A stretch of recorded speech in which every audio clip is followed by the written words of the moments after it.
In the late afternoon on Holy Thursday, I had the great privilege of visiting a dear friend of mine who was dying.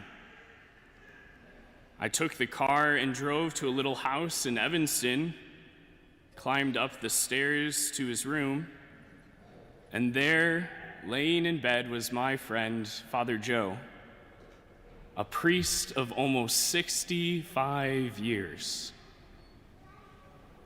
Father Joe was weak, tired, and in a lot of pain, though he tried his best to hide it from me when I came in the room. We talked briefly, and I gave him communion, giving him communion on that day, the birthday of the priesthood.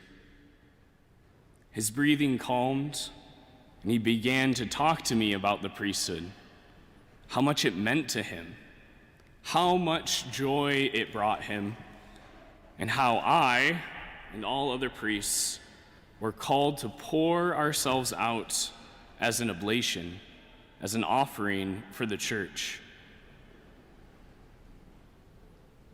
We need more good shepherds, Lord knows, especially these days. The church desperately needs young men to not step up, but to run into the breach, young men to shepherd well. But what does that mean? What does it mean to be a good shepherd? Sure, shepherds do all those things that are very cute on the little holy cards you can get at bookstores. They carry the little lamb on their shoulders. They lead the sheep to the green pastures. They defend against the wolf. These are all things that shepherds do. But to be a good shepherd, our Lord tells us to be a good shepherd, one must offer his life for his sheep, be willing to suffer and die in order that others may live. For all of you young boys and young men out there sitting in the pews before me, or joining us on live stream, or you young men sitting at the Sedalia, I want you to listen to me. The church needs you. She needs you to offer your lives for her. Perhaps you've already noticed a stirring within your own hearts. Maybe you've ignored it and shoved it down somewhere. Perhaps that calling will take place and blossom this very day. Regardless, it is never too late and it is never too early to begin discerning a vocation. And if you're debating at this time to make a decision, it's time to commit. I hate fences. It's time to get off them. We need young men to wake up at 2 a.m. in the morning, shower and dress, drive across town to the hospital while everyone else is safe and resting in their beds in order to anoint a grandma who's taking a turn for the worst. We need young men to preach boldly from the pulpit, to inspire the faithful towards virtue and challenge them in their vices. We need young men to sit in the confessional for hours on end, freeing hundreds and thousands of people from the chains of sin by those simple yet very sacred words, I absolve you. We need young men to radiate joy, proclaiming Christ in both word and action, being visible signs to this world, present for the highs of baptisms and weddings, and for the lows of the ER room where a young teenager has just committed suicide.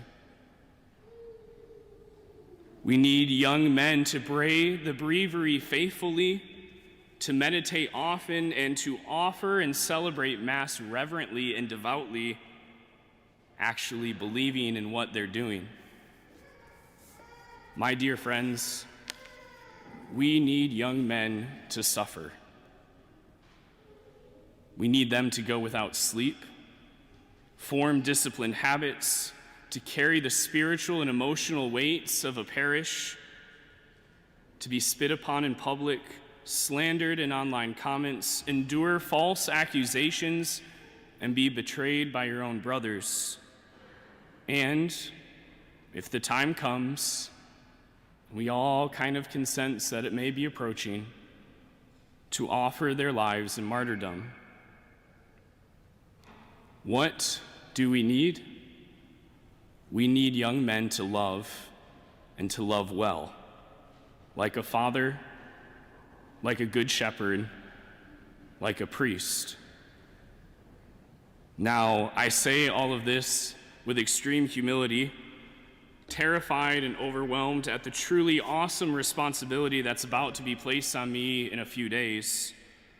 For I am an extremely weak man, and I gotta tell you, I can't do this alone. I need help. I need brother priests.